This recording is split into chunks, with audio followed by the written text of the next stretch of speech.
The salt-laced wind, a constant cool breath, whispers secrets through the gnarled cypress trees that guard Seabrook's rugged coastline. You, Raj, know its every inflection, the way it carries the distant cry of gulls or the mournful blare of a foghorn. For 2 years, this isolated stretch of sand and stone has been your silent confessor, a sanctuary built from the ruins of a life you once meticulously constructed. Each morning, the first pale light finds you on the small porch of your rented cottage, a chipped mug warming your hands. The vast, indifferent ocean, a mirror to your own quiet solitude. Your days here are a deliberate tapestry of the mundane, the rhythmic grind of the coffee beans, the careful pruning of the wild roses that cling stubbornly to your fence, the long, solitary walks where your boots scuff against pebbles, smooth the D by endless tides. You watch the fishing boats, small, brave specks against the horizon, and you feel the weight of countless unseen fathoms pressing down, a familiar, comforting pressure that keeps the louder, more tumultuous depths of your past at bay. The local shopkeeper, the crusty old fisherman who shares your preferred spot on the jetty, the young woman who runs the small bakery. The why know you as the quiet newcomer, Raj, the one with eyes that hold too much history, but the why ask no questions. A and you offer no answers. The scandal that drove you from the city, a relentless storm of headlines and accusations, still echoes in the quiet chambers of your mind. It was a maelstrom of distorted truths, and expertly placed lies, a meticulously orchestrated downfall that left your reputation in tatters. Your badge stripped away like a fragile skin. The memory is a phantom limb, a enache that flares unexpectedly. Sometimes, a flash of a stark, unyielding interior. The rida ear, the dry scent of dust, the low, steady drone of a portable money counter humming in a desert safe house. Figures moving in the periphery, the cold, hard glint of something irreparable. It is a scene from the heart of your undoing, a brief, sharp intrusion into Seabrook's gentle rhythm, a reminder of the raw, exposed nerve of your past. This morning, however, the wind carries a different note, a tremor of unease, like the first ripple before a storm. You notice it first in the hurried step of the elderly woman who usually amembeels past your cottage with her terrier, her face now etched with a fresh, unfamiliar worry. Then, at the general store, the usual murmur of local gossip has coalesced into a hushed, obnoxious drone. A brightly colored flyer, stark against the red wood of the notice board, catches your eye. A young girl's face, vibrant and full of life, stares out from the grainy print. Maya Sharma, missing. The words are simple, yet the why strike a chord deep within you, a forgotten string plucked. A local teenager vanished from her home 2 nights ago. No note, no struggle, just an empty bed, and a door left ajar.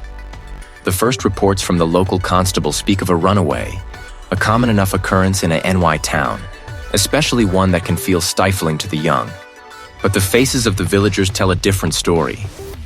You find yourself drawn into the periphery of the ear-worried conversations. Accidental eavesdropper. Her bicycle was still in the shed. A grizzled fisherman mutters to the shopkeeper, his voice low. Not like Maya to just vanish. The shopkeeper nods, her hands twisting a dishcloth. Her the tailor, she's beside herself. Says Maya wouldn't run away, not without a word. Each fragment of information is a tiny key, turning in a lock you thought long rusted shut. Your mind, disciplined to seek patterns, to connect disparate threads, begins its old, familiar dance. The lack of a note, the untaken bicycle, the R's certainty. The C are not the typical hallmarks of a teenage flight. They are discrepancies, small burrs under the saddle of a the Ruai's straightforward narrative. You watch the local constable, a young man named Elias, earnest but visibly out of his depth, speak to a small group of worried parents outside the community hall. He reiterates the runaway the Ori, his voice straining for a authority. But you see the doubt in his eyes, the way he fumbles with his notebook. The quiet, determined part of you, the part that once thrived on the meticulous dissection of truth, begins to stir. The weight of your past, the disgrace, the bitter taste of betrayal. It still lingers. But something else is rising too. A sense of duty, perhaps, or merely the irresistible pull of an unanswered question. Seabrook, your quiet refuge, has a secret. And it has just presented itself to you, Raj, in the form of a missing girl. The peace you sought here, carefully constructed from solitude and routine, feels suddenly fragile, poised to shatter like sea glass under a careless heel. You find yourself walking towards the community hall, the old instincts, sharp and unyielding, now fully awake. The quiet exile is over. The morning mist, a shroud of pearl gray, still clung to the gnarled cypress trees that lined Seabrook's only paved road. The ear, thick with the tang of salt and dying kelp, offered little solace. Your mind, a finely tuned instrument of deduction, had already begun its intricate work, each observation from the previous night a note in a discordant symphony. The untaken bicycle, the R's unwavering certainty, the silence where a note should have been.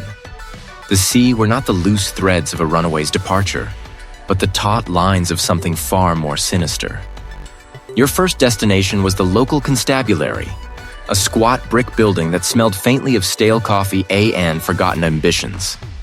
Inside, the walls were adorned with yellowed notices of lost pets and community bake sales, a stark contrast to the grim reality you carried.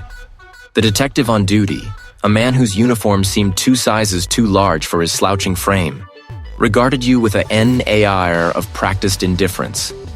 His gaze, a dull, flat gray, swept over your worn jacket, lingering on the telltale lines etched around your eyes. The marks of a life spent seeing too much. Raj Kapoor. You stated, your voice a low rasp, cutting through the hum of the overhead fluorescent light. I'm here about Maya. The detective sighed, a sound heavy with the weight of small-town bureaucracy. Already on it. Mr. Kapoor, run away, happens the time in the SE parts. Kids get restless. She will turn up. He picked a loose thread on his cuff, avoiding your gaze. No need for outside interference. The unspoken accusation hung in the air, a phantom limb of your past disgrace. He knew who you were, or at least, who you had been. No note, her bicycle still the ray. You pressed, your voice unwavering. Her the R says she wouldn't leave. The R's always say that, he countered, finally meeting your eyes, a challenge hardening his expression. We had got protocols. We is following the M. His dismissal was a wall of wet stone, unyielding and cold. You offered no argument, simply a lingering stare that spoke volumes of your own resolve. The N turned and left, the metallic clang of the door a punctuation mark to the IR indifference. Next, the pilgrimage to Maya's home. A modest cottage painted a faded periwinkle blue, nestled amongst untamed rose bushes. The air inside was heavy with unspoken grief, a thick, cloying blanket. The R, her face a roadmap of sorrow, clutched a worn handkerchief, her eyes red-rimmed and swollen. She carried it everywhere, Raj, like it was part of her. You observed the room, a tableau of a life interrupted. On a small, cluttered bookshelf nestled between dog-eared novels, you spotted a single, vibrant Fea the R, its iridescent sheen catching the weak light. A peacock Fea the R, out of place in this quiet coastal dwelling, a splash of exotic color. You filed it away, a the R loose thread, perhaps, or perhaps a significant encore. When did you last see her? You a sked, your voice gentle, yet firm. Dinner? The F.A. the R rumbled, his voice rough like grinding stones. 8 o'clock. Said he was going to her room to draw, regular as clockwork. A and the window? You probed, remembering the open pane? Always open. The Mo the R interjected, a flicker of irritation crossing her tear-streaked face. She liked the night ear, said it helped her think. Later, as you walked the narrow streets of Seabrook, a strange reticence met your inquiries. The elderly shopkeeper, her spectacles perched on the end of her nose, offered only a tight-lipped, "Such a shame," when you mentioned Maya's name, her eyes darting nervously toward the street.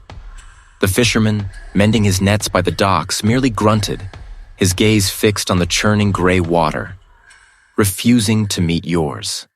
A palpable fear seemed to ripple beneath the town's placid surface, a silent agreement not to speak of certain things, certain people.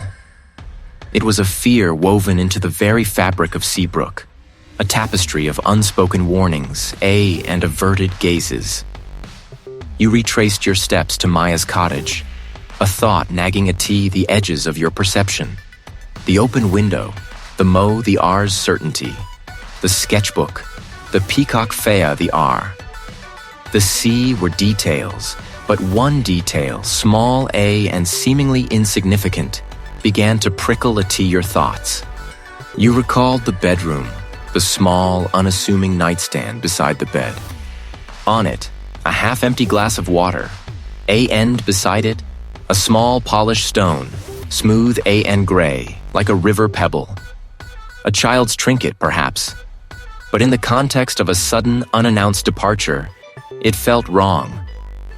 Why would someone planning to leave, even impulsively, leave a half-drunk glass of water? It implied an intention to return, a casual pause, not a definitive flight. As the coastal mist clung to your jacket, an instinct pulled you away from the town's watchful eyes. Not back to your solitary cottage, but to a place only you knew existed, a vestige of a life you tried to bury. Hours later, the humid salt AIR replaced by the dry, anachronistic heat, you found yourself within the desert safe house with portable money counter humming. Here, in the stark, unyielding quiet, you spread your sparse notes across a scarred metal table. The dismissal of the local detective, the parents' sorrow, the town's unspoken fear, the vibrant peacock Fea the R, and the half-drunk glass of water beside the smooth gray stone. This was no runaway. This was something orchestrated, something hidden beneath the placid surface of Seabrook. And the desert safe house, far from the prying eyes of the coast, was where you would begin to unravel its threads. The taste of Seabrook, once a balm, now clung to your tongue like salt-laced ash. The whispers of the waves, a familiar lullaby, had begun to sound like the town's collective sigh, heavy with secrets. You had pressed, you had probed, but the answers you sought regarding Maya's disappearance remained elusive, veiled behind the polite yet impenetrable smiles of the coastal dwellers. The old shopkeeper's eyes, quick to dart away, mirrored the fisherman's gruff dismissal, a silent compact of silence binding the MEL. This wasn't just reticence. It was a wall, meticulously constructed brick by brick over generations. The scent of dust motes dancing in sunbeams, the dry, papery breath of forgotten histories, drew you to the town's small, hushed archive. Here, amidst stacks of brittle newspapers and the R-bound ledgers, you hoped to find a fissure in that wall. Each rustle of an old page was a whisper in your ear, each grainy photograph a ghost peering back. You worked methodically, tracing the timelines, searching for an echo, a nigh faint ripple in the town's placid surface that might connect to Maya. Hours bled into one the R. Your fingers, stained with the sepia dust of decades, turned through microfiche reels until your eyes ached. A teenager just 17, gone from her home by the old lighthouse, leaving behind only an open window and a note wishing her family well. A note later dismissed as uncharacteristic by her distraught parents. You found a No the R 1972. Young artist disappears from studio. This one, a young man, known for his vibrant seascapes, last seen heading towards the cliffs. Again, the police report spoke of a runaway, of no suspicious circumstances. Yet the town's hushed A counts in the AA accompanying our articles hinted at something deeper, a collective unease that the printed words couldn't quite capture. The A archive's keeper, a quiet woman with silver hair pinned in a neat bun, observed you from behind a towering stack of local histories, her gaze lingering a moment too long. You felt it, the subtle shift in the A ire, the way the light seemed to dim when your research veered into the C particular tragedies. As you delved deeper, a name began to surface with unnerving regularity, not in connection to the disappearances themselves, to the fabric of Seabrook. The Thorne family, the A articles read, generous benefactors, pillars of the community, patrons of the ARTs. The Ire name-up appeared in dedications of public buildings, in land deeds stretching back to the town's founding, in the footnotes of every significant local event. They owned the largest estate overlooking the ocean, a sprawling property hidden behind ancient cypress trees. Yet whenever a disappearance occurred, the Thorne name, so pervasive elsewhere, was conspicuously absent from NY investigative reports, a NI public outcry. It was as if the IR influence was a silent, unmoving force, a always present, yet always just beyond the reach of scrutiny. The connection was tenuous, a ghost of a pattern, yet it hummed with an unsettling resonance. The Thorne family, an untouchable institution woven into the very bedrock of Seabrook, seemed to exist in a dimension parallel to the town's sorrows. They were a Louise the Ree, yet never implicated, a shadow of power cast over every forgotten victim. As the sun began its slow descent, painting the A-archive windows in hues of bruised purple, you felt a presence at your shoulder. A tall, impeccably dressed man, his face smooth and unlined, stood the Ree, his scent of expensive cologne a jarring contrast to the musty A-ear. He hadn't been the Ree before. Raj Kapoor, his voice a low, cultured murmur. You had been quite busy. Seabrook is a small town. People notice. You turned, your posture instinctively squaring. I'm just curious about the town's history. A faint smile touched my lips, devoid of warmth. History, like the ocean, has its depths. Some currents are best left undisturbed. Sometimes the young simply yearn for a life beyond the sea shores. He paused, letting the words hang in the ear, a veiled threat wrapped in concern. Then, with a nod that felt more like a dismissal, he turned and walked away, his footsteps silent on the worn floorboards. This wasn't just a town unwilling to talk. It was a town actively protecting something. And the Thorne family, or at least the IR emissaries, were watching your every move. Miles away, in the stark, unyielding landscape of the desert safe house with portable money counter humming, the rhythmic whir and click of the machine filled the A-ire. Stacks of crisp bills, green and precise, grew taller on the polished steel table. The operative, a gaunt man with eyes like chipped ice, listened intently to a voice on the secure line. His digging. The voice crackled, devoid of inflection. The A archives. His found the old cases. The operative's fingers paused, hovering over a fresh bundle of currency. The humming of the counter continued its monotonous song. A faint frown, barely a ripple, creased his brow. The message was delivered? Affirmative, direct, yet deniable. A slow, deliberate nod. He won't stop. They never do, the ones who think the wise see patterns. The operative picked up a remote, clicking off the money counter. Persuasive approach. The arid air within the desert safe house with portable money counter humming thrummed with a new, sharper energy.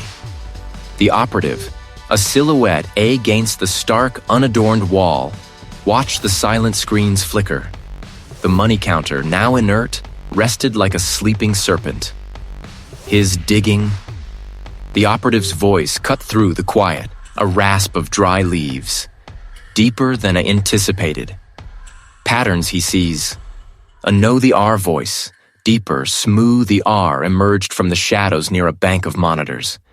This was the strategist, a mind like a finely honed blade. Predictable, in a way.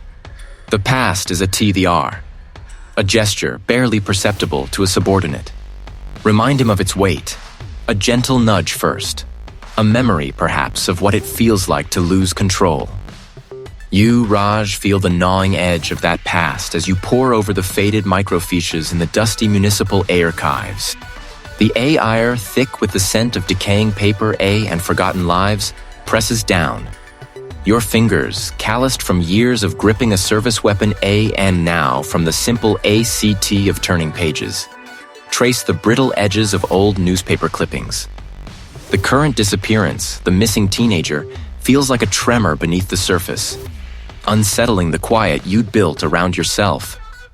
But the older cases, the cold trails of the vanished, the re the fault lines. A particular file snags your attention. A girl, barely older than the current missing youth, vanished 23 years ago. Her name, etched in the yellowed print, brings a faint, unsettling echo. The key accompanying photograph, grainy and indistinct, shows a face you'll most recognize. The scent of rain-soaked concrete and desperation fills your nostrils. You are not in the archives anigh more. You are the standing over a body, the metallic tang of fresh blood sharp in your mouth, not from injury, but from the bile rising in your throat. The detective, your former chief, his face a mask of grim disappointment, looms. The flashing strobes of emergency lights paint the scene in stark, unforgiving whites, and reds.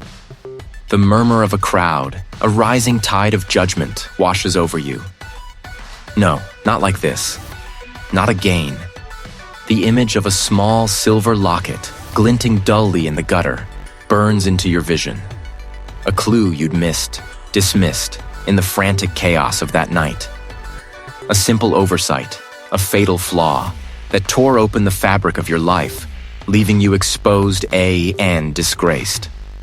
The weight of that failure, the crushing certainty that you had let the M down, that you had failed to see the obvious, is a physical chi in your chest. The sound of a reporter's voice, a memplified accusatory, echoes in your ears. Detective Kapoor, a nigh comment on the gross negligence displayed tonight? You gasp, pulling back. The microfilm readers hum a jarring return to the present. Your hand shakes, the old newsprint blurring before your eyes. The AI archives clerk, a quiet woman with spectacles perched on her nose, looks up, startled by the sudden movement. You offer a strained smile, a weak apology. The girl in the photograph. The name. It clicks into place with a horrifying certainty. Not just a random missing person from the past, but a ghost from your periphery. Her the R, the quiet, stoic librarian who used to lend you books when you were a new recruit, eager and naive. You remember his the red hands, the way he'd always recommend a forgotten classic. You had met his daughter once, a fleeting moment in the library, a shy smile exchanged. You had seen her face on a flyer back the inn, years ago, but the case was never assigned to you. It was deemed a runaway, quickly buried beneath the deluge of your own impending downfall. A wave of nausea washes over you. All the SE years, you'd carried the shame of your failure, oblivious to this silent, enduring tragedy that grazed your own life. The current case isn't just a mirror to your past mistakes.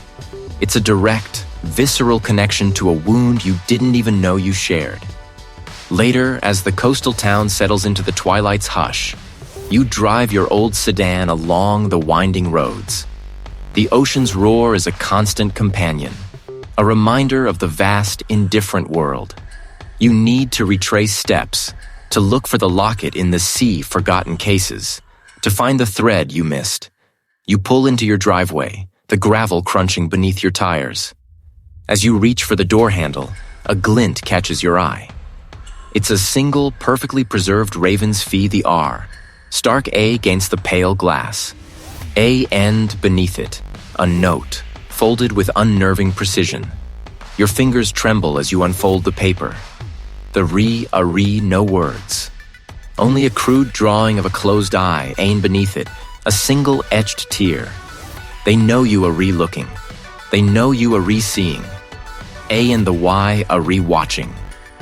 The quiet solitude you sought here is gone, shattered. The game has begun, and this time. The stakes are not just your reputation, but the very lives tied to the sea personal echoes. The hum of the microfilm reader still vibrates in your inner ear, a phantom echo. You walk away from the A archives, the fluorescent glow of the quiet building replaced by the sharp, invigorating bite of the coastal A ear. The A archives clerk, a quiet woman with spectacles perched on her nose, had watched your hurried departure, a flicker of curiosity in her gaze. You offer a strained smile, a weak apology for your abruptness, but your mind is already miles away, tracing the insidious threads you've just glimpsed. The image from the AGED newsprint burns behind your eyelids. A series of innocuous classified advertisements from the Seabrook Gazette, spanning decades. Each one, seemingly a call for a lost pet or a used vehicle, contained a peculiar, almost imperceptible detail. A specific typeface for a single letter, a deliberate misspelling, a set of coordinates disguised as a phone number. The drive inland is a blur of scrub brush A and sun-baked asphalt. The coastal mist gives way to the relentless glare of the desert, the sky a vast, unblinking eye.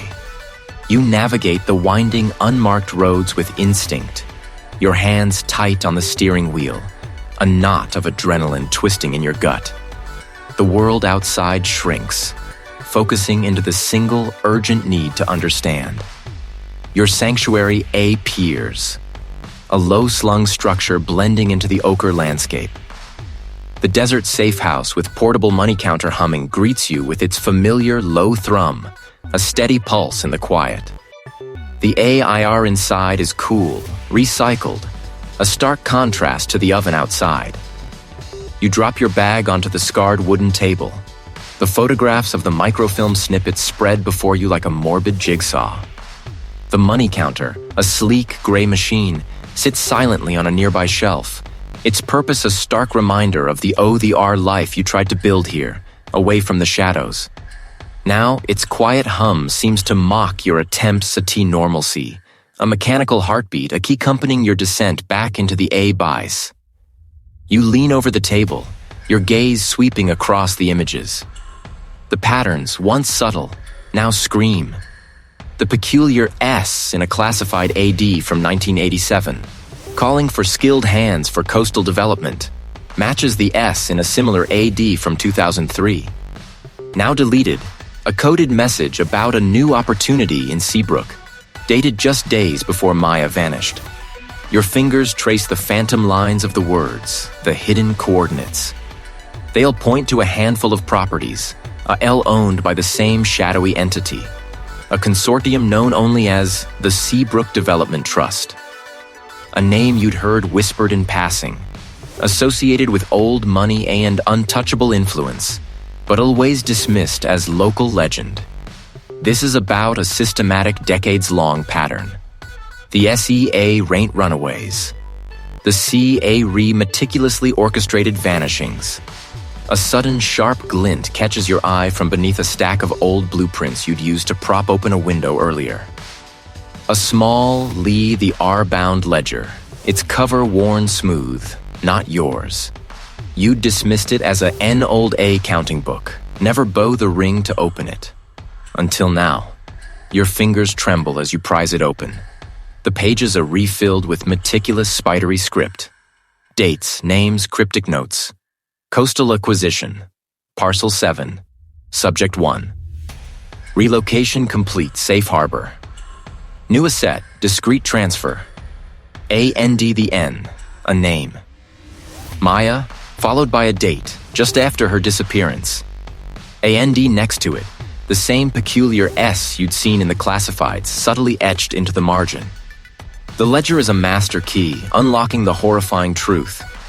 The S isn't just a marker, it's a signature, a brand. AN, the Seabrook Development Trust, isn't just a business. It's a carefully constructed facade for something far more sinister. AN organization that has systematically preyed on the vulnerable of Seabrook for generations. You stare at the page, the truth a bitter, metallic taste in your mouth. Maya's face swims before your eyes. No longer a lost girl, but a victim in a long, cruel line. This ledger, this hidden record, confirms everything. The conspiracy isn't just deep-rooted, it's the very foundation of this town. A sudden, jarring thump against the reinforced metal door makes you flinch. The portable money counter humming on the shelf seems to falter for a split second, its rhythm broken. Your head snaps up, eyes darting to the surveillance monitor in the corner. The screen, usually a placid view of the desert expanse, shows a flicker of movement, the perimeter fence. Someone knows you're here. Someone knows you've found the crack in the ear facade. The ear in the safe house, once a haven, now feels thick with menace. You are no longer just investigating. You are hunted. The archives clerk, a quiet woman with spectacles perched on her nose, had watched you leave, her gaze a silent question mark against your retreating back. Now the fluorescent hum and the faint scent of a Ged paper are distant memories, replaced by the arid breath of the desert night. You are not in the coastal town, a more. The journey was swift, driven by a need for solitude, and a clandestine meeting. The engine's growl is long silenced. The only sound now, the insistent mechanical purr of a portable money counter humming in the corner of this makeshift sanctuary. This is the desert safe house with portable money counter humming, a stark utilitarian space carved out of an old, forgotten structure, miles from a NI light pollution. Dust motes dance in the single bare bulb's glare, illuminating the chaos of your investigation spread across a scarred metal table. Your fingers, still bearing the faint imprint of microfilm reels, sift through PR into UTS. The images are grainy, faded, yet the IR implications sharpen with each passing moment. The microfilm had not just offered whispers of past disappearances. It had provided a genealogy of influence, a web woven through the town's very foundations. A name surfaces, the NA know the R, familiar faces from the town's present, echoed in its past. The current mayor, his jovial public facade, appears in an old newspaper clipping. A young man standing beside his stern-faced grandfather R, a former town elder. Your eyes snag on the family crest, subtly visible on a signet ring on the grandfather R's hand. A stylized heron, wings outstretched, clutching a single slender reed. You'd seen that heron before, etched into the lintel of the oldest, most exclusive social club in town. A place you'd never been invited to. A place that always felt like a gatekeeper to the town's true power. Next, a series of land deeds. The pattern is undeniable. Prime coastal properties, bought and sold over generations, always cycling through a handful of prominent family names. The architect responsible for the recent controversial waterfront development, a man known for his aggressive business tactics, shares a lineage with one of the signatories on a deed from the 1950s. A man who mysteriously acquired vast tracts of land after a series of unexplained relocations of fishing families. The disappearances, the N, not just isolated incidents, but strategic displacements. You connect the SE figures like constellations in a dark sky. The mayor, the developer, the long-serving chief of security whose FADR held the same position decades prior. the venerable matriarch of the town's oldest shipping family, her name adorning the town's most prestigious cultural institution. They were not merely prominent citizens. The wire threads of a single, intricately woven tapestry. He's the one who arranged this safe house, the one who sometimes feeds you scraps from the underbelly. His presence is a testament to the illicit nature of your current pursuit. More than connections, you reply, your gaze unwavering from the scattered documents. A pattern, a lineage. The old families, the contact murmurs, taking a slow sip. They've always run this town. But you're seeing the strings, aren't you? Not just the puppets. You nod, pushing a faded photograph across the table. It's a group shot from a long-forgotten town gala, circa 1970. The mayor's grandfather, the R, is the re. The security chief's FA, the R. The shipping matriarch's younger self, radiant A and imperious. A and the N, a figure you hadn't recognized before, a man whose face, though a GED in the photo, bore a striking resemblance to the head of the historical society, a seemingly benign keeper of the town's quaint past. They call themselves the Keepers of the Shore, the contact reveals. His voice barely above the money counter's thrum, or sometimes, the Covenant of the Heron. This isn't just about land or money. This is about something far more deeply rooted, a twisted ideology passed down through generations. Custodians? You echo, the word tasting like a sheesh. What exactly do the Y keep? Purity, the contact says, his eyes meeting yours, an inscient A and knowing. Of blood, of heritage, of the town's destiny. Anyone who threatens that, a nigh one who doesn't fit the ire mold, a nigh one who asks too many questions about the ire carefully constructed narrative. The Y become an anomaly. A and anomalies. Raj Kapoor, a removed. The pieces snap into place with a horrifying clarity. The vanished teenager, the forgotten victims from decades past, the suppressed investigations. The Y weren't just runaways or isolated tragedies. They were sacrifices on a altar of perceived purity, inconvenient truths swept away to maintain a meticulously crafted illusion of order and prosperity. The portable money counter continues its steady hum, a counterpoint to the revelation unfolding in your mind. It's not just the wealth the Y count, you realize, but the cost. The cost of the IR twisted ideology, paid in human lives. The hum now sounds like a dirge. You pick up a magnifying glass, scrutinizing the heron crest on the old photograph. The slender reed it clutches isn't just a symbol. It's a tool, a weapon. It's a subtle, almost invisible thread that connects every prominent family, every significant land deal, every unexplained disappearance. You are no longer chasing a runaway. You are unearthing a generational conspiracy, a hidden society that has poisoned the very soul of the town. The danger is immense, the enemy powerful and pervasive. And you, Raj Kapoor, a now standing squarely in its blinding, dangerous light. The hum of the money counter fills the quiet ear, a relentless reminder of the stakes. Your eyes narrow, fixed on the heron. It's time to clip its wings. The salt-laced ear, once a balm, now rasped in your throat. Each breath a testament to the horror unfurling in your mind.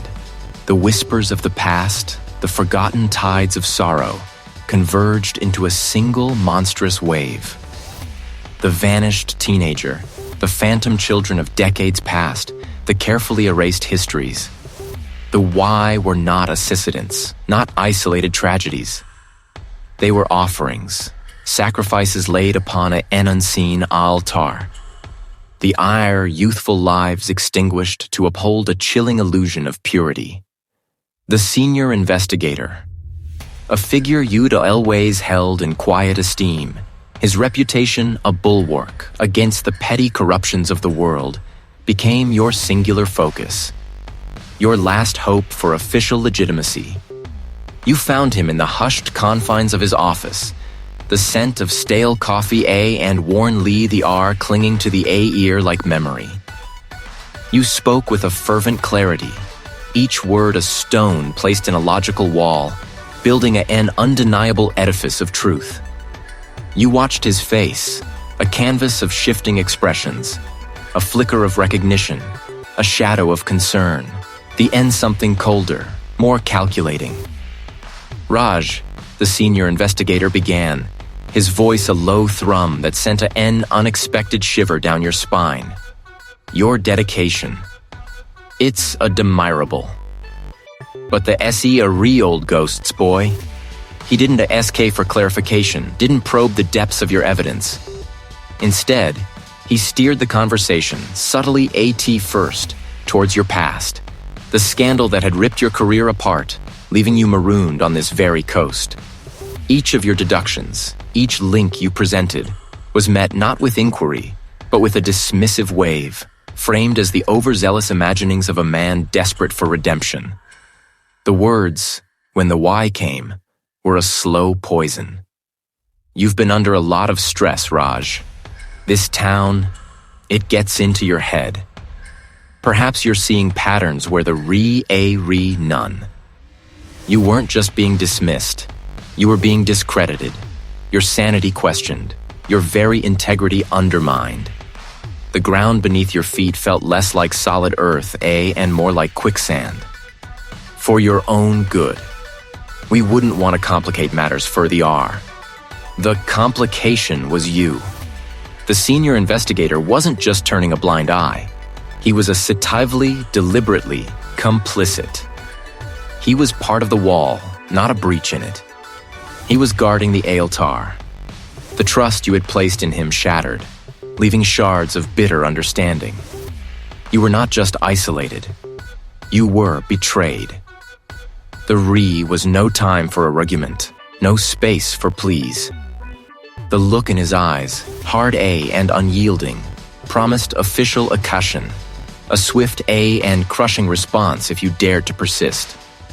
You were no longer an outcast investigator. You were a target. The escape was a blur of instinct and honed reflexes. The familiar roads, once a comfort, now felt like a tightening noose. Hours later, the sun bled across the horizon, painting the sky in violent streaks of orange and purple. The ear, dry and hot, felt like a physical weight pressing down on your chest.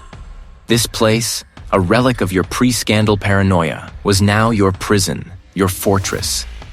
Isolation settled around you like a shroud. No one to call, no one to trust. The betrayal by the senior investigator had severed your last thread to the world you once understood. Your name, once synonymous with integrity, was now a byword for a disgraced man, a deluded obsessive. You were a ghost, forced to hunt ghosts, with the living world arrayed against you.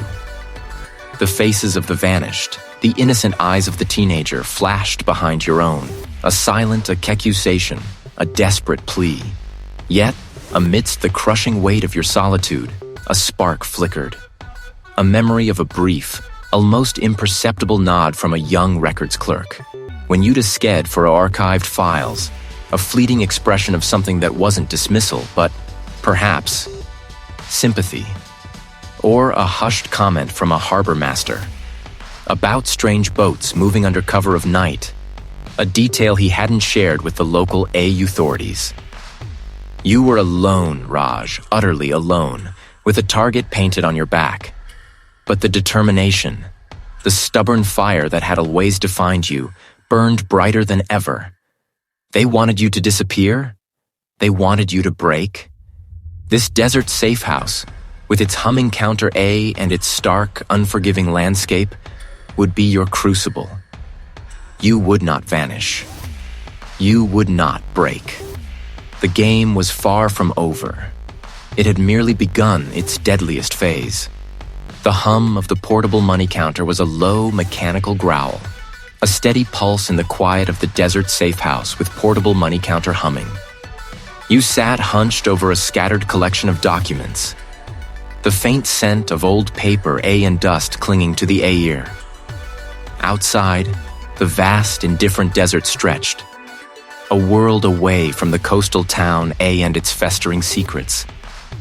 But here, within the sea four walls, the town's darkness felt closer, pressing in, a palpable weight on your shoulders. Your fingers traced the faded ink of a ledger page, a series of disbursements to shell corporations, a L funneling back to a familiar corporate entity. Not a person, not yet, but a shadow woven into the town's economic fabric. You sifted through the evidence again, a series of financial transfers seemingly innocuous, but linked by dates to the disappearances. Then, the land deeds. Parcels of remote property, acquired discreetly, often through intermediaries. The pieces clicked, not with a sudden flash, but with the slow, agonizing grind of gears engaging. The mastermind wasn't just one man. It was a network, a hydra with many heads, but one central nervous system. Not personally, but by reputation, by the quiet, unshakable power the Y wielded in the town. The town's most prominent benefactor. The one who funded the youth programs, the community initiatives, the very foundations of trust that made the predation so insidious. The patron. It was always the one above suspicion, wasn't it?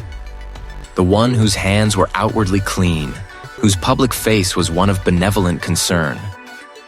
You remembered the local newspaper articles, praising the IR tireless efforts for the town's youth, the IR generous donations. The portable money counter continued its rhythmic count, a monotonous testament to the sheer scale of the IR ill-gotten gains. This wasn't just about snatching a few children. It was about power, control, and a deeply entrenched system of exploitation. You pulled out a satellite image, crude but recent, of one of the remote properties listed in the deeds. A sprawling compound, nestled deep in the arid hills, far from prying eyes. Not a warehouse nor a dock, but something more secluded, more permanent. An underground bunker, perhaps, or an abandoned factory disguised as a desolate ranch. This was where the Y took the M. Your mind raced, connecting the dots of the patron's known movements, the IR recent public engagements. The RE was a charity gala tonight, a high-profile event that would draw the town's elite. A perfect alibi. Einen the N, a small, almost imperceptible detail from one of the coded messages resurfaced. Harvest Moon. Acquisition. Tonight was the Harvest Moon. Ano the R victim. While you were isolated, discredited, the Y would snatch a no. The R child under the cloak of the gala's distraction, A and the moon's A ancient glow. The teenager, the one whose disappearance had started this spiral. The patron was moving to consolidate, to ensure no loose ends remained, AN perhaps, to a dead A-no the R to the Ire Grim collection. Your gaze sharpened on a faded photograph tucked beneath the ledger. A group of children from one of the patron's outreach programs, smiling, innocent. One face, particularly bright, stood out. The teenager's younger sibling. A pang of raw fear, an almost paternal protectiveness seized you. The patron's immediate plan wasn't just a no the R victim. It was this specific victim.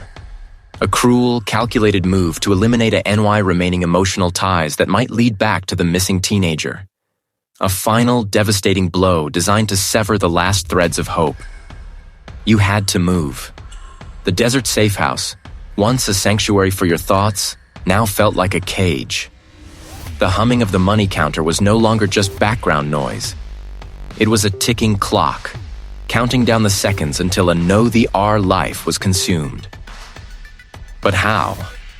You were a ghost, a pariah.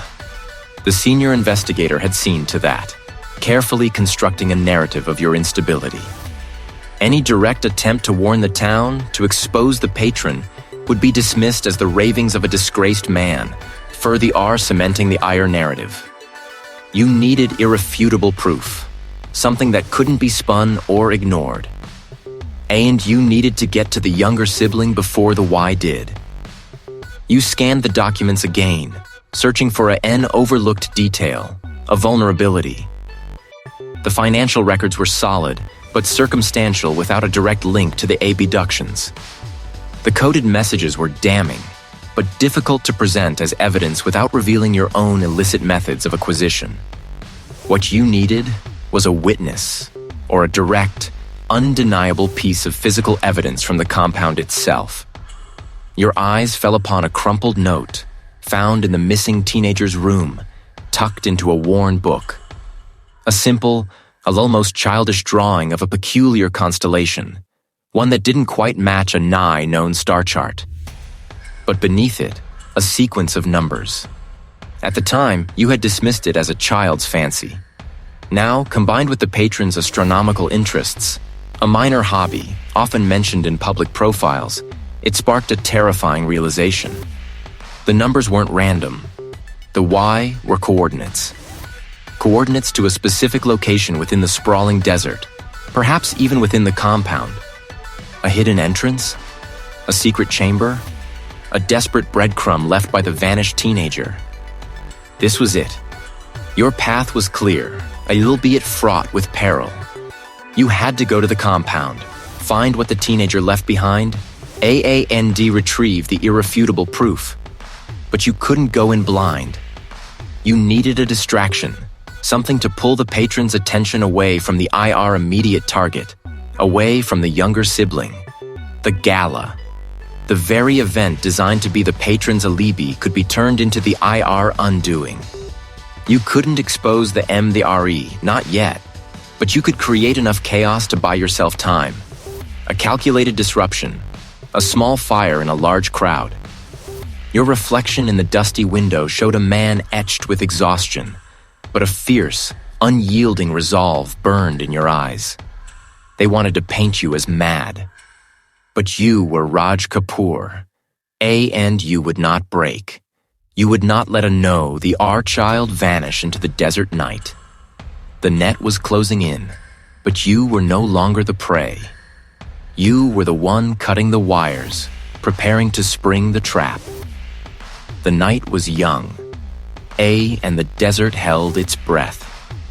The low, mechanical growl of the portable money counter still hummed a phantom tune in your ears, even as the desert safe house with portable money counter humming faded in your rearview mirror. The documents, now tucked into a waterproof satchel, were a leaden weight against your chest. Within the IR brittle pages, among the coded ledger's and faded photographs, a single hand-drawn map had emerged, crude yet undeniable. It depicted a stretch of coastline, a jagged inlet, and a symbol. A stylized gear overlaid on what looked like a abandoned factory structure. The Foundry, AN inscription read, barely legible, a name whispered in the margins of a decades-old report you'd unear the D. The sun was a bruised plum in the western sky as you drove, the stark, ochre landscape gradually softening to rolling scrub, the end to the familiar, salt-laced ire of the coast. The journey was a silent testament to your resolve, each mile ticking away the distance between the rid past and the turbulent present. Your hands gripped the steering wheel, knuckles white, a silent prayer for the missing teenager forming on your lips. This was not just about redemption. It was about justice for those forgotten. A chorus of silent screams echoing through time.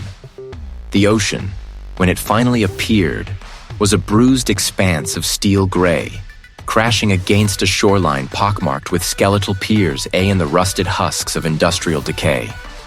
The Foundry stood exactly as the map had promised, a hulking, skeletal presence against the turbulent sky, its corrugated iron skin flaking like an ancient wound, its windows' vacant eyes staring out at the churning sea. You parked the rented sedan a mile down the coastal road, obscured by a dense thicket of wind-battered cypress. The walk was a trek through tangled undergrowth, and shifting sand, the rhythmic roar of the waves a constant oppressive soundtrack. The factory grounds were encircled by a chain-link fence, rusted and sagging, but sections were still topped with razor wire, a testament to a desire for privacy or, perhaps, concealment. The map had indicated a disused service tunnel, obscured by overgrown IVA and a collapsed section of a loading dock. The sea wind whipped a to your hair, carrying the spray of the waves, but your focus remained razor-sharp. You found the tunnel entrance, a gaping maw in the factory's concrete foundation, half buried under a landslide of debris. The tunnel sloped downwards, the concrete walls slick with condensation. The distant hum you'd heard in the desert safe house now returned, stronger, a low thrumming that resonated through the very soles of your boots. It was not the money counter, but something deeper, more mechanical, a pulse set to the heart of this hidden lair. The tunnel opened into a vast, cavernous space, a subterranean chamber carved beneath the factory. The air here was warmer, dry, and filled with the distinct, acrid scent of chemicals and something else, something cloying and sweet. Your gaze swept across the scene. This was no mere abandoned factory. This was an annotative, meticulously maintained operation. Fluorescent lights hummed overhead, casting a sickly yellow glow on rows of complex machinery presses, conveyor belts, vats bubbling with an unknown viscous liquid. They were too numerous to confront head-on. You needed to find the core, the command center, following the sound of voices, a low murmur that occasionally rose to a sharp command. You navigated through a labyrinth of towering metal shelves laden with crates, and barrels. The hum intensified, a throbbing pulse that seemed to vibrate in your bones. You reached a reinforced steel door, the only one of its kind in this industrial maze. A red light pulsed above it, a warning or an invitation. You pressed your ear to the cold metal. Voices, clear now, filtered through. The coastal town remains oblivious, a gravelly voice stated, oozing a authority. Our resources a re-dwindling. The last harvest was insufficient. The new recruits from the orphanage, elder. A know the R voice. Smooth the R, almost silken, replied. They is pliable, unburdened by outside connections. Processing. The word hung in the air, thick with unspoken horrors. The missing teenager, the trail of forgotten victims. It all clicked into place with sickening clarity. This wasn't just about money or power. It was about a systematic, institutionalized exploitation. A human harvest. The door was locked, but the old skills, the ones you thought you'd buried, surged to the surface. The tumblers clicked, a soft, almost imperceptible sound in the cacophony of the machinery. You pushed the door open just enough to peer inside. A large circular table dominated the room, by the D in the glow of a single bare bulb. Around it sat 5 figures, the ire faces finally visible.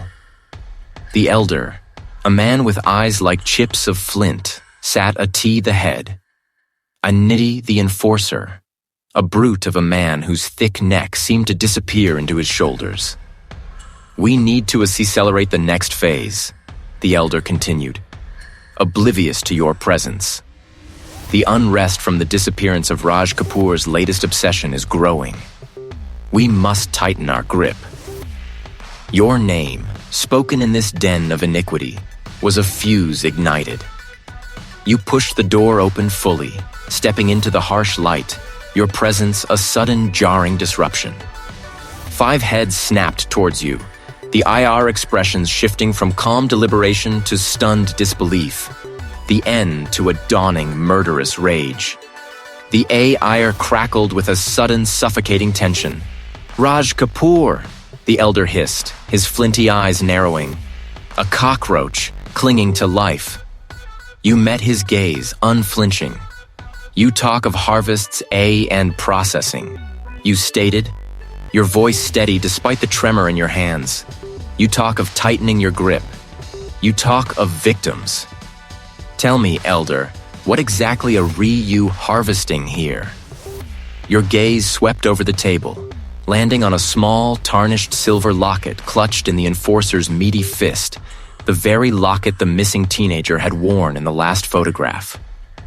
Reveal discovery. The enforcer's grip tightened on the locket, his knuckles turning white. On the table, beneath the elder's hand, was not just a map. This was not just a hidden society. It was a human trafficking ring, disguised as a philanthropic foundation, preying on the town's vulnerable youth, using the factory as a hub for the IR systematic abduction and processing into a network of forced labor. The IR identities erased, the IR futures stolen. The missing teenager was not merely a runaway. The Y were a commodity. The elder's lips twisted into a venomous smile. You had seen too much, Raj Kapoor. Far too much. He gestured with a subtle flick of his wrist. The enforcer lunged, a roar tearing from his throat, the locket forgotten as he charged. The confrontation had begun. The stale ire in the desert safe house, thick with the scent of old paper and something metallic, clung to your skin. The incessant hum of the portable money counter, a low mechanical drone, was the only sound besides your own breathing and the elder's slow exhalation. Your gaze remained fixed on him, unflinching, even as the tremor in your hands threatened to betray your composure. You talk of harvests and processing, you repeated, your voice a steel wire pulled taut. You talk of tightening your grip. Tell me, elder, what exactly are you harvesting here? Your eyes swept over the table, landing on a small, tar-like shard, glinting dully under the single bare bulb that swung overhead. The elder's lips curved into a thin, predatory smile, devoid of warmth. Curiosity, Raj Kapoor, is a dangerous trait, especially when it leads you to truths best left buried beneath the sand. He reached out, his gnarled fingers caressing the tar-like shard. This, you see, is the residue, the essence, what remains after the processing. His voice dropped, a silken thread weaving a tapestry of horror. The town, Raj, is a garden, a carefully cultivated ecosystem. And our chosen few, the unfortunate souls who disappear, the the finest crop. Your stomach churned, a cold dread seeping into your bones. Crop? You mean people? Not just a nigh people, the elder clarified, his eyes gleaming with a disturbing intelligence. The ones whose obeisance causes the least ripple. The transients, the forgotten, the vulnerable. Like Maya Sharma, a girl with a restless spirit, easily dismissed as a runaway. He picked up the shard, turning it over. The IR youth, the IR vitality, the IR very essence. It's a L refined, concentrated, into something truly potent. Potent for what? The question ripped from your throat, ragged and desperate. The money counter's hum seemed to grow louder, a mocking soundtrack to the unfolding horror. For influence, for control, for power. A new voice cut in, sharp and cold. He held a small, polished wooden box. This isn't just about money, Raj Kapoor. Though the funds generated a substantial, the merely a means. We create leverage, we create loyalty. We ensure the town, and its resources, remain firmly within our grasp. The hidden society, the unseen enemy. It wasn't some abstract concept. Maya Sharma, ANDAL, the RS, were merely fuel. You is taking the IR lives, the IR very being. AND turning it into a commodity. The elder nodded slowly, a grotesque confirmation. A highly sought after commodity. The tar-like substance you see? It's a concentrated neuroenhancer. A subtle, addictive agent dispersed through the town's water supply, in certain key locations, in specific products. It doesn't control minds, not directly. It amplifies suggestion. It erodes independent thought. It makes people compliant, easier to manage, easier to harvest. Your mind raced, connecting the fragmented pieces. The town's unusual tranquility, the sudden shifts in local politics, the quiet disappearance of those who asked too many questions. It wasn't a coincidence. It was a meticulously orchestrated system of control. You've been poisoning the M, making the M docile, the N taking the ER children, the ER vulnerable, to perpetuate the cycle. A sustainable model, the elder corrected, a flicker of pride in his eyes. And you, Raj Kapoor, with your inconvenient questions, and your relentless digging, you threaten to disrupt our delicate balance. A balance we have maintained for generations.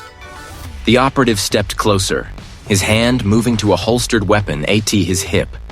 The ire thickened with unspoken threat. You had to expose it. You had to. You won't get away with this, you stated, your voice resonating with a newfound strength, fueled by rage and desperation. Your eyes darted around the sparse room, searching for an edge, a nigh advantage. The elder chuckled, a dry, rustling sound. We already have Raj Kapoor. For decades. And you, a disgraced detective, alone in a desert safe house, will simply be the forgotten casualty. A tragic assistant, perhaps, or a desperate ascete of a man driven mad by his past. As he spoke, your gaze landed on a small, almost imperceptible gleam beneath the elder's chair. A discarded piece of metal, thin, and sharp. Your mind flashed back to the previous chapter, to the broken window, the sharp edge you'd seen. A sudden, daring plan began to form. You underestimate the power of a single truth, Elder, you countered, your voice steady, even as your muscles tensed. And you overestimate your control. The operative drew his weapon, the click echoing in the confined space. Enough talk, but you were already in motion. With a desperate lunge, you swept the small, tar-like shard from the table, not as a weapon, but as a distraction. It sailed towards the operative's face, forcing him to flinch back, his shot going wide, embedding itself with a dull thud in the corrugated metal wall. In that split second, you dropped, rolling towards the elder's chair, your hand snatching the gleaming metal shard from the floor. As the operative recovered, aiming again, you sprang up, not a him, but the portable money counter. With a grunt of effort, you hurled the metal shard, not a the machine itself, but a the flimsy power cord snaking across the floor. This was your chance. It wasn't about overpowering the M physically. It was about exposing the MA, and you had a plan. You had to. The desert safe house with portable money counter humming was a crucible of sound, and fury, now abruptly muted. This was your opening, Raj. Your body, a symphony of a and adrenaline, moved with a grace born of desperation. You lunged, not for the fallen pistol, but for the man himself. A low tackle, a practiced sweep of your leg, and the operative buckled, hitting the dusty concrete with a grunt. Before he could recover, your knee was on his chest, your hand pressing hard against the pulse point beneath his jaw. The portable money counter continued its monotonous thrum, a mechanical heartbeat of a varice in the sudden stillness. You retrieved the operative's weapon, securing it out of reach. The N searched him with practiced efficiency.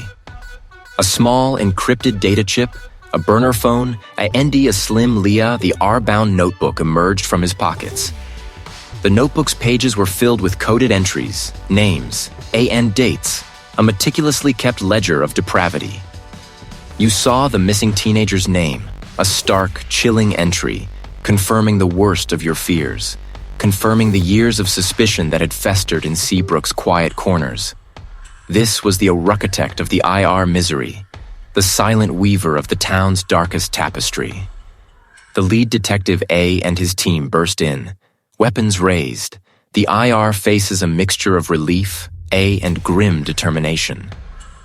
The IR eyes swept over the scene. The incapacitated operative, the humming money counter, the scattered documents that spilled the secrets of a hidden empire. It's a L here, you stated, your voice steady despite the tremor in your hands. You had found him, but not as you had hoped. The ledger confirmed the boy's tragic end, a final brutal truth that would shatter Seabrook. The operatives were swiftly apprehended, the IR network dismantled piece by piece. News of the discovery ripped through Seabrook like a tidal wave, leaving behind a wake of shock, grief, and a profound collective anger. The town, once so seemingly idyllic, now grappled with the raw, festering wound of its unear the D past.